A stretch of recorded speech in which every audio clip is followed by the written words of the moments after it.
ನಮ್ಮ ಉತ್ತರ ಕರ್ನಾಟಕ ಭಾಗದಲ್ಲಿ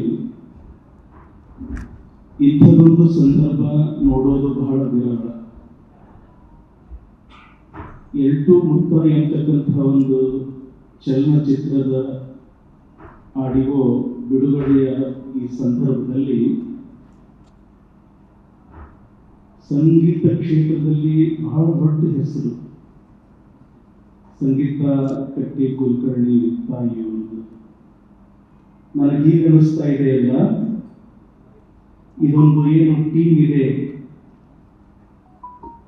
ಅಂದ್ರೆ ಈ ಚಿತ್ರ ತಂಡ, ನಿರ್ದೇಶಕರು ಬಂತು, ನಿರ್ಮಾಪಕರು ಬಂತು, ಕಲಾವಿದರು ಬಂತು, ಎಲ್ಲರೂ ಸೇರಿ ಆ ಸಂಗೀತ ಸರಸ್ವತಿಯೇ ಆಗಿರ್ತಕ್ಕಂಥ ಸಂಗೀತ ಕಟ್ಟಿ ಅವರಿಗೆ ನೀವು ಸತ್ಕಾರ ಮಾಡೋದ್ರ ಮುಖಾಂತರ ಈ ಕಾರ್ಯಕ್ರಮಕ್ಕೆ ಚಾಲನೆ ಕೊಟ್ಟಿದ್ದೀರಲ್ಲ.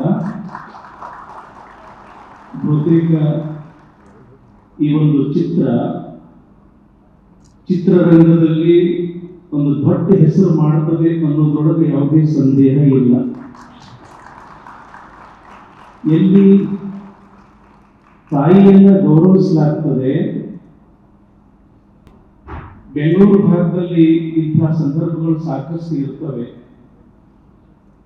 ನಮ್ಮ ಉತ್ತರ ಕರ್ನಾಟಕದಲ್ಲಿ ಮತ್ತು ನಮ್ಮ ಉತ್ತರ ಕರ್ನಾಟಕದ ಜನ ಇಂಥ ಒಂದು ಸಿನಿಮಾ ಕ್ಷೇತ್ರದಲ್ಲಿ ಮುಂದೆ ಬರೋದು ನಿಜವಾಗ್ಲೂ ಕೂಡ ಉತ್ತರ ಕರ್ನಾಟಕದ ಜನರಿಗೆ ಬಹಳ ಹೆಮ್ಮೆಯ ಸಂಗತಿ. ಈ ಒಂದು ಕಾರ್ಯಕ್ರಮದಲ್ಲಿ ಸಾಕಷ್ಟು ಜನ ತಾವೆಲ್ಲರೂ ಕೂಡ ಇಲ್ಲಿ ಪಾಲ್ಗೊಂಡಿದ್ದೇವೆ. ಸಂಗೀತ ಕ್ಷೇತ್ರ, ವಿಶೇಷವಾಗಿ ಚಲನಚಿತ್ರ ಕ್ಷೇತ್ರ ಈ ಸಮಾಜಕ್ಕೆ ತನ್ನದೇ ಆಗಿರ್ತಕ್ಕಂಥ ಒಂದು ಕೊಡುಗೆ ಕೊಟ್ಟದೆ. ನಾನು ಚಿಕ್ಕವನಿದ್ದಾಗ ಡಾಕ್ಟರ್ ರಾಜ್ಕುಮಾರ್ ಅವರ ಬೇಡರ ಕಣ್ಣಪ್ಪ ಸಿನಿಮಾ ನೋಡಿದ್ದೆ. ಅದಾದ ನಂತರ ಬಂಗಾರದ ಮನುಷ್ಯ, ಒಡಹುಟ್ಟಿದವರು, ಜೀವನ ಚೈತ್ರ, ಹೀಗೆ ಕೆಲವೊಂದು ಒಳ್ಳೆಯ ಸಿನಿಮಾಗಳನ್ನು ನಾನು ನೋಡಿದ್ದೀನಿ. ಆ ಸಿನಿಮಾಗಳು ಸಮಾಜಕ್ಕೆ ಕೊಡ್ತಕ್ಕಂಥ ಸಂದೇಶ ಮಾತ್ರ ಬಹಳ ದೊಡ್ಡದು. ಒಳ್ಳೊಳ್ಳೆಯ ಸಿನಿಮಾಗಳಿಂದ ಸಮಾಜದ ಆರೋಗ್ಯ ಸುಧಾರಣೆ ಆಗ್ತದೆ.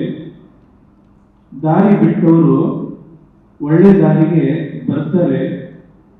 ಇಂಥದೊಂದು ದೊಡ್ಡ ಕೆಲಸ ಮಾಡ್ತಕ್ಕಂಥದ್ದು ಒಂದು ಚಲನಚಿತ್ರ ಕ್ಷೇತ್ರ. ಇಂಥ ಒಂದು ಚಲನಚಿತ್ರಗಳು ಹೆಚ್ಚಿಗೆ ಬರಬೇಕು. ಮತ್ತು ನಾನು ಎಲ್ಟು ಮುತ್ತ ಇದರ ಬಗ್ಗೆ ಸ್ವಲ್ಪ ನಾನು ತಿಳ್ಕೊಂಡೆ. ಇದು ಸಾವಿನ ಮನೆಯಲ್ಲಿ ವಾದ್ಯ ನುಡಿಸುವವರ ಬಗ್ಗೆ ಮಾಡಿರ್ತಕ್ಕಂಥ ಸಿನಿಮಾ ಎಂತಕ್ಕಂಥದ್ದನ್ನು ನಾನು ತಿಳ್ಕೊಂಡೆ. ಅಂಥ ಸಮಾಜದಿಂದ ಬಹಳ ಹಿಂದುಳಿದಿರ್ತಕ್ಕಂತಹ ಜನ, ಸಮಾಜದಿಂದ ಬಹಳ ದೂರ ಇರ್ತಕ್ಕಂತಹ ಜನರನ್ನ ಈ ಸಿನಿಮಾದ ಮುಖಾಂತರ ಅವರ ಜೀವನದ ಬಗ್ಗೆ ಒಂದಿಷ್ಟು ತೋರಿಸಿ ಅವರನ್ನು ಮುಖ್ಯವಾಹಿನಿಗೆ ಕರ್ಕೊಂಡು ಬರತಕ್ಕಂಥ ಒಂದು ದೊಡ್ಡ ಪ್ರಯತ್ನ ಏನು ಈ ಒಂದು ಚಿತ್ರತಂಡ ಮಾಡಿದೆ. ನಾವು ಎಷ್ಟು ಕೃತಜ್ಞತೆಯನ್ನ ಹೇಳಿದ್ರು ಕೂಡ ಸಾಲದು.